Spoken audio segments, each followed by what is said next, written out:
Thank you for that incredible introduction. My name's Joe Biden. I'm Jill Biden's husband, and I am Kamala's running mate. You all think I'm kidding, don't you? Folks, it gives me so much more optimism about the future to see that Maya and so many inspiring young people like Maya, that's President Trump. He's having trouble being heard over there.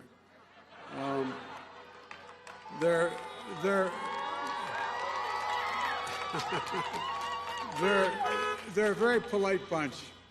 Look, folks, I think, Maya, you're inspiring. And so many young people like you I've met all across America who are getting so deeply involved, helping create the change that you know is possible.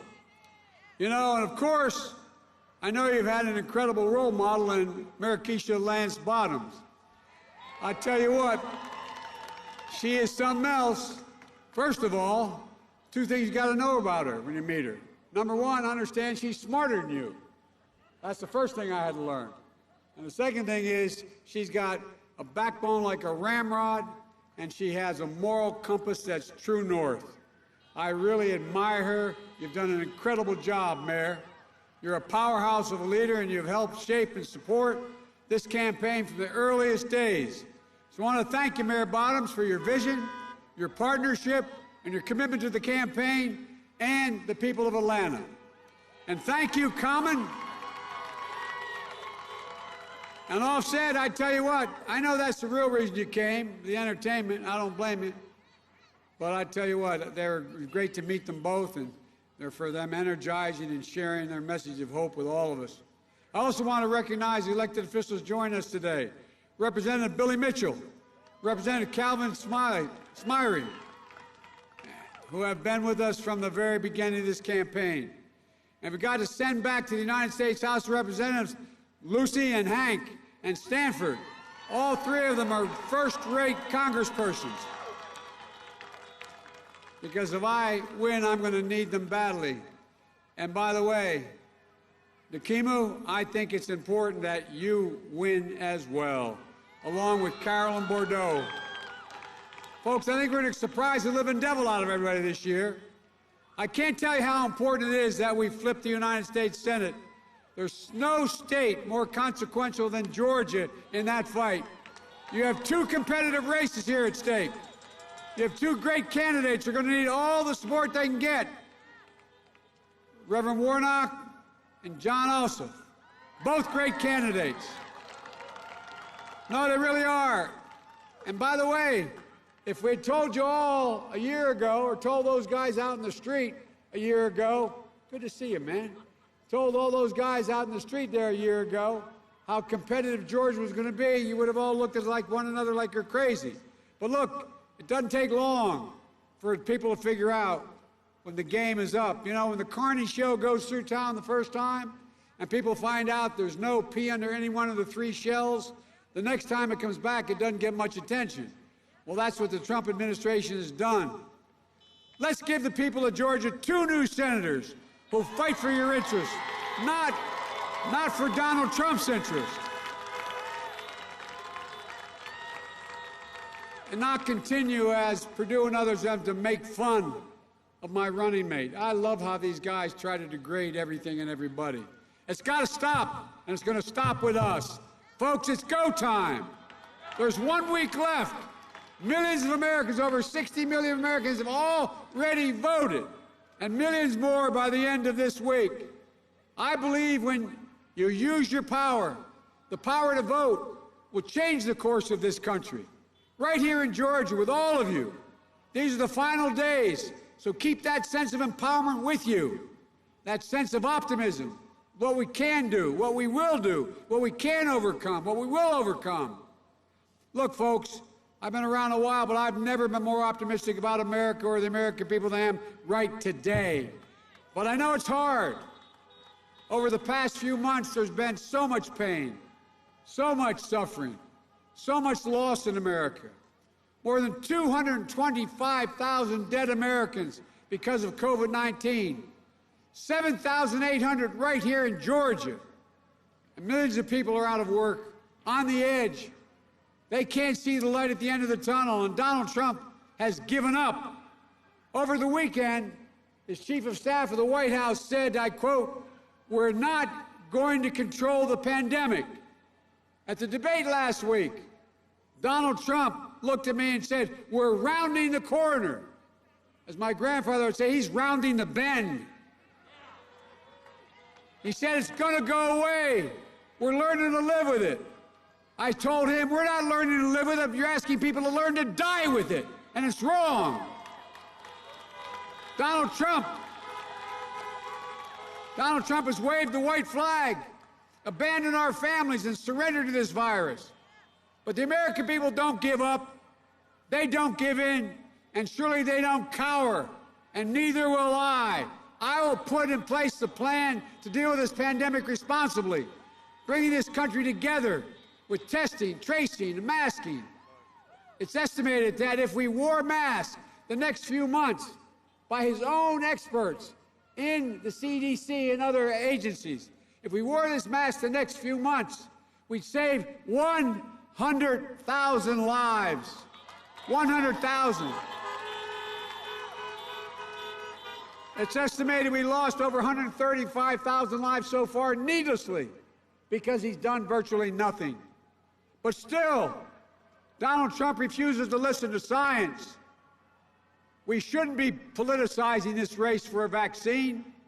We should be planning for its safe and equitable and free distribution when it comes, and it will. Providing for funding for PPE, masks, gloves, all the things we need to set national standards for our schools and our businesses to open safely because they can. The House of Representatives already voted the money to provide for safe opening these schools. But Trump was either locked in his sand trap on his golf course or in the bunker in the White House. He's not brought anybody together. Think about this, all of you who are old enough. Can you think of any president where there's been a national crisis who didn't bring all the parties together in the White House to try to solve something? He's done nothing. Nothing. But I'm going to bring Democrats and Republicans together to deliver the economic relief for families, schools, and businesses. I said before, I'm not going to shut down the economy. I'm going to shut down not going to shut down the country. I'm going to shut down the virus. Look, Donald Trump crashed the economy that Barack and I left him. Like everything else he's left and inherited, he squandered it. We can build back better with an economy that rewards work, not wealth. We can do it without raising taxes on the middle class. I guarantee you, no matter what you hear this president lying about, no one making less than $700,000 a year, or it should be $400,000 a year, will have 1 penny in taxes raised. Not 1 penny, it's a guarantee. But we're going to ask the wealthiest and the biggest corporations. 91 of the top corporate companies in America paid 0 federal income tax.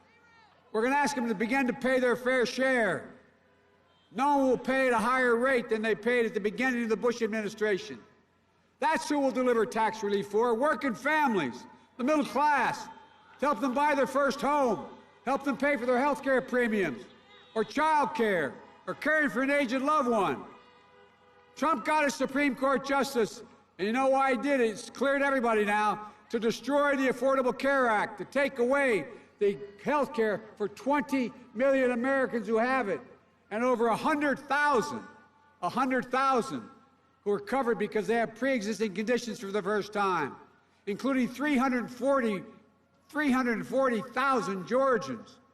100 million Americans would lose their protections for pre-existing conditions, including more than 4 million here in the state of Georgia. Complications from COVID-19 are going to become the next pre-existing condition because of heart scarring, lung scarring, allowing insurers to jack up your premiums, deny coverage, and women will once again be able to be charged more for their health care just because they're women. Donald Trump thinks health care is a privilege. I think it's an American right.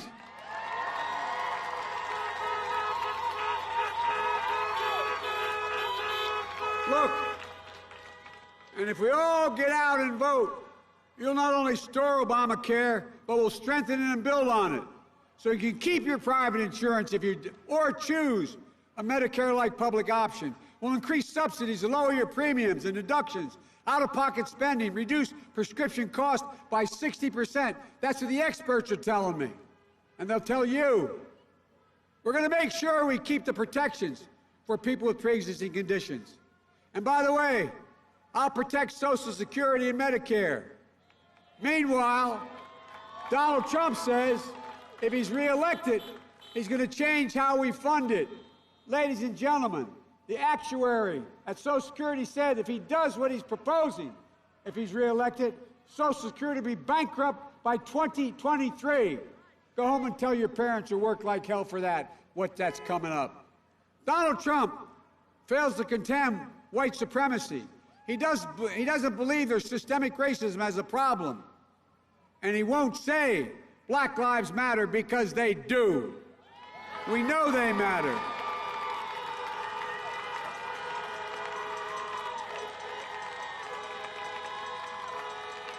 That's why a season of protest has broken out all across the nation.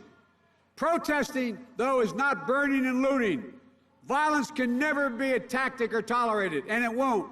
But much of it is a cry for justice from a community that has long had the knees of injustice on their necks. The names of George Floyd, Breonna Taylor, Jacob Blake will not soon be forgotten. Not by me, not by us, not by this country. Folks, they're going to inspire a new wave of justice in America. But true justice is also about jobs, good-paying jobs, at least, as the mayor got done here, a $15 minimum wage and financial stability. We're going to pass a national $15 an hour minimum wage. Nobody should have to work 2 jobs to be above the poverty level. It's wrong. We're going to change it. And by the way, when we do it, what all the experts will tell you, even the Wall Street types, we're going to raise the economy, raise the standard of living for everybody. When folks at the bottom do better, everybody does better all the way up the ladder. We're going to give Black and minority families a real shot to own a home, start a small business, send a child to college debt-free so they can build wealth and pass on opportunity through the generations like everybody else who's moved in the middle class has been able to do. We're going to invest $70 billion in our HBCUs and minority-serving institutions so students like Maya studying at Howard or students at Morehouse, Spelman, Clark Atlanta University, the future generations of proud students continue to get the very best education. And by the way, in the White House, I've committed there is going to be, in the outreach community, a section of the Divine Nine will be included. That's a promise. You know, I've been told that I kind of grew up with a little bit of chip on my shoulder. Being an Irish Catholic kid in a town that kind of looked down on it, I tell you what, you know, I didn't realize I do, but I realize I do have a chip on my shoulder. When I read from serious people about 8 months ago, something about how if I were elected president, I'd be the first president who didn't go to an Ivy League school in a long time. Like somehow it meant I didn't belong. I know Senator Harris would be the first HBCU graduate to serve as vice president. And I say it's about time a graduate from a state university and an HBCU graduate are in the White House. Don't tell me we can't do it. Because if we're sitting there, you will be there too, I promise you. Folks,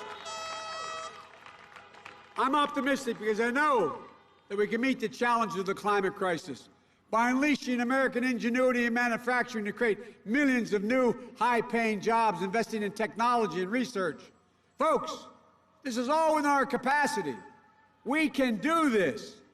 You know, There aren't a lot of pundits who would have guessed 4 years ago that the Democratic candidate for president in 2020 would be campaigning in Georgia on the final week of the election.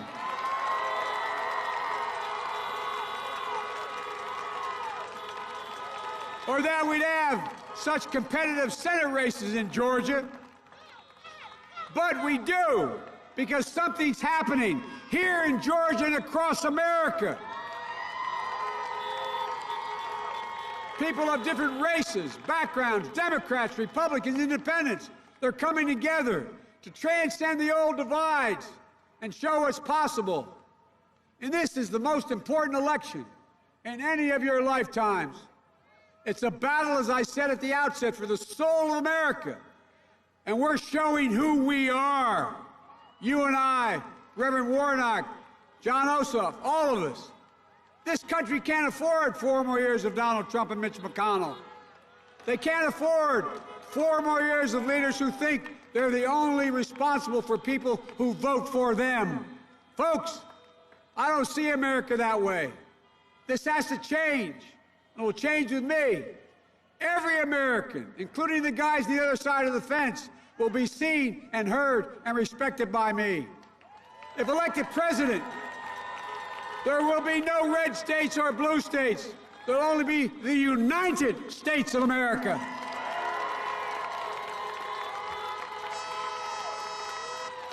I was reminded of that earlier this month when I went to the sacred grounds at Gettysburg. Abraham Lincoln taught us about the need to unite a nation. I was reminded of that earlier today when I was up in Warm Springs, reflecting on Franklin Roosevelt taught us about the need to heal our nation. Folks, I'm running as a proud Democrat, but I'll govern as an American president to unite and to heal. And I promise you, look at my whole career. I'll work as hard for those who don't support me as those who do. That's the job of a president, a duty to care for everyone. So in these final days, stay empowered, stay optimistic, stay united, because you too have a sacred duty. The duty to vote. It matters. Georgia, it matters. So please vote. Help get out the vote. Early in-person voting in Georgia goes through October 30th. If you're voting by mail, return your ballot as soon as possible. And make sure everyone you know does the same. Don't just take yourself to the polls. Bring your brother, your sister, your mom, your dad, your neighbor, your friends. Drop your ballot off at a ballot box. Visit iwillvote.com/GA to find the location in your community. And remember, the final words left to us by your late Congressman, my personal friend, an American hero, John Lewis. He said, quote, "The vote is the most powerful nonviolent change agent you have in a democratic society." He went on to say, "You must use it. It's not guaranteed. You can lose it. Use it. You have the power to win this election. There's nothing beyond our capacity. There's no limit on America's future. The only thing that can tear America apart is America itself. No other nation can do it. Only America can tear America apart. Everybody knows who Donald Trump is. Let's show them who we are. We choose hope over fear, unity over division, science over fiction, and yes, truth over lies. So, folks, it's time to stand up and take back our democracy. And any place we can do it, here in Georgia, we win Georgia, we win everything. God bless you all, and may God protect our troops. Thank you, thank you, thank you.